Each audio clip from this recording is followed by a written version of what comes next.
నమస్తే INB news కు స్వాగతం. డాక్టర్ బిఆర్ అంబేద్కర్ కోనసీమ జిల్లా కొత్తపేట నియోజకవర్గ వైఎస్ఆర్ కాంగ్రెస్ పార్టీ రెబెల్ అభ్యర్థిగా సుంకర లక్ష్మీ మణికుమారి పోటీ చేస్తున్నట్లు తెలిపారు. అమలాపురంలోని ఆమె స్వగృహంలో మీడియాతో మాట్లాడుతూ వైఎస్ఆర్ కాంగ్రెస్ పార్టీ ఆవిర్భావం నుండి పార్టీకి ఎంతో కృషి చేశానన్నారు. నాకు ఎన్నోసార్లు పదవి ఇస్తానని మాట తప్పారన్నారు. అమలాపురం మున్సిపల్ చైర్మన్ పదవిని కూడా స్థానిక నాయకులు అడ్డుకున్నారన్నారు. పార్టీ పెద్దలు వైవి సుబ్బారెడ్డి, సజ్జల రామకృష్ణారెడ్డి, మిథున్ రెడ్డిలను కలిసి ఎన్నోసార్లు పదవి కోసం ప్రయత్నించినా వారేమాత్రం సహకరించలేదన్నారు. కొత్తపేటలో తమ బంధువర్గం, తమ సామాజిక వర్గం ఓట్లు ఎక్కువగా ఉన్నాయని, అందుకు అక్కడే వైఎస్ఆర్ కాంగ్రెస్ పార్టీ రెబెల్ అభ్యర్థిగా పోటీ చేస్తున్నట్లు సుంకర లక్ష్మీ మణికుమారి తెలిపారు. నమస్తే మీడియా మిత్రులందరికీ ధన్యవాదాలు తెలుపుకుంటున్నాను. నేను వైఎస్ఆర్సీపీ లీడర్ని. నేను అమలాపురం పట్టణ వాసిని, అమలాపురం టౌను, అమలాపురం నియోజకవర్గ వాస్తవురాలిని. నేను కాపు సామాజిక వర్గానికి చెందిన కాపు మహిళని. నేను వైఎస్ఆర్సీపీలో రాజశేఖర రెడ్డి గారు ఉన్నప్పటి నుంచి ఆయన వెంట నడిచి నేను పార్టీలో ఎంతో కృషి చేశాను. ఆ తర్వాత జగన్మోహన్ రెడ్డి గారు పార్టీ పెట్టిన కారణంగా ఆయన వెన్నంటి ఉండి మేము పాదయాత్ర చేసి ఉన్నాము. కావాలి జగన్ అంతా గడప గడపకి తిరిగి ఉన్నాము. పార్టీలో ఎన్నెన్నో సేవా కార్యక్రమాలు చేసాము. ఎన్నెన్నో కష్టపడి పని చేసినప్పటికీ 2014లో బై మిస్టేక్ రాలేనందువల్ల మేము ఇంకా చాలా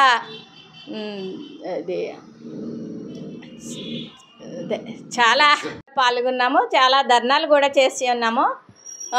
అలాగే వివిధ రకాలుగా ఏజెంట్గా కూడా వెళ్ళి నేను పోలింగ్ ఏజెంట్గా ఉండి గొడవలు పడి మరీ ఇతరుల పార్టీలతోటి నేను కష్టపడి పనిచేశాను. రాత్రింపవల్లో పనిచేశాను. అయినప్పటికీ నాకు ఇంతవరకు గుర్తింపు ఇవ్వలేదు. అలాగే మహిళా రిజర్వేషన్ జనరల్ అయినప్పటికీ కూడా అమలాపురం కాన్స్టిట్యున్సీలో ఇతర వర్గాలన్నీ అడ్డు వచ్చి, నాయకులు వర్గాలు అన్నీ అడ్డు వచ్చి నాకు మున్సిపల్ కౌన్సిలర్ ఇచ్చి 2వ వార్డు నుంచి కూడా తప్పుకోమని ఒత్తిడి తెచ్చి నన్ను తప్పించి వేసినారు. నాకు మున్సిపల్ చైర్పర్సన్ అభ్యర్థిని కాబట్టి ఈ విధంగా చేసి ఉన్నారు. ఆ రోజు నుంచి నాకు ఎన్ని విధాల అవకాశాలు వచ్చినప్పటికీ మహిళా కోటాలో ఒక్క పదవి కూడా ఇప్పించకుండా ఇప్పటి వరకు నాకు న్యాయం చేయలేదు సీఎం జగన్మోహన్ రెడ్డి గారు. ఎన్నోసార్లు నేను విన్నవించుకున్నప్పటికీ కూడా నాకు న్యాయం జరగలేదు. పార్టీ పెద్దలు కలిసి ఉన్నాను. సుబ్బారెడ్డి గారు మా ఇన్ఛార్జ్ కాబట్టి ఆయన్ని చాలాసార్లు కలిశాను పలుమార్లు. ఆయన కూడా ఇస్తామన్నారు కానీ నాకు న్యాయం చేయలేదు. తర్వాత మిథున్ రెడ్డి గారు ఇన్ఛార్జ్, ఆయన కూడా ఇస్తాను అన్న అమ్మ అన్నారు కానీ నాకు న్యాయం చేయలేదు. సజ్జల రామకృష్ణారెడ్డి గారిని కూడా కలిశాను, ప్రభుత్వ సలహాదారుడు గారిని. ఆయన కూడా నాకు న్యాయం చేయలేదు. ప్రభుత్వ ఎమ్మెల్సీ అప్పిరెడ్డి గారు అప్పిరెడ్డి గారు కార్యదర్శి, ప్రధాన కార్యదర్శిని కూడా చాలా పలుమార్లు కలిశాను. ఆయన భరోసా ఇచ్చి నాకు పదవి అనేది చేయలేకపోయారు. అలాగే ఈ పార్టీలో ఏం జరిగిందంటే కష్టపడే వ్యక్తి కన్నా కొత్తగా వచ్చి ఒక బోకే ఇస్తే చాలు వీళ్ళు వాళ్ళకి సపోర్ట్ చేస్తున్నారు తప్ప ఒక నలుగురిని పెయిడ్ బ్యాచ్ని వేసుకెళ్ళి ఆహా ఓహో అనిపించుకుంటే వాళ్ళని చూస్తున్నారు తప్ప మాలాంటి నిజమైన కార్యకర్త కష్టపడి ఎండలో తిరిగి చెమట చిందించి మేము పనిచేసినప్పటికీ, మాకు ఓట్ బ్యాంకింగ్ ఉన్నప్పటికీ, మేము సమాజంలో గౌరవమైన వ్యక్తులు అయినప్పటికీ మా ఫ్యామిలీ బ్యాక్గ్రౌండ్ కానీ మేము కానీ అవన్నీ గుర్తించట్లేదు పార్టీ.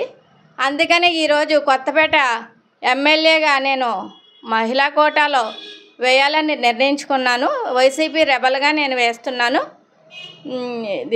నేను కాపు మహిళగా నేను జనరల్ ఎన్నికలు కాబట్టి నేను పోటీ చేయడానికి నిర్ణయించుకున్నాను. సుంకర లక్ష్మీ మణికుమారి, అమలాపురం. అంటే నా బంధువులు అందరూ అక్కడ ఉన్నారు కాబట్టి నాకు సపోర్టింగ్ ఎక్కువ ఉంది, నాకు మెజార్టీ ఎక్కువ ఉంది కాబట్టి నాకు అక్కడ అవకాశం ఉంది. మా కాన్స్టిట్యున్సీలో రిజర్వ్డ్ కాబట్టి నేను ఇక్కడ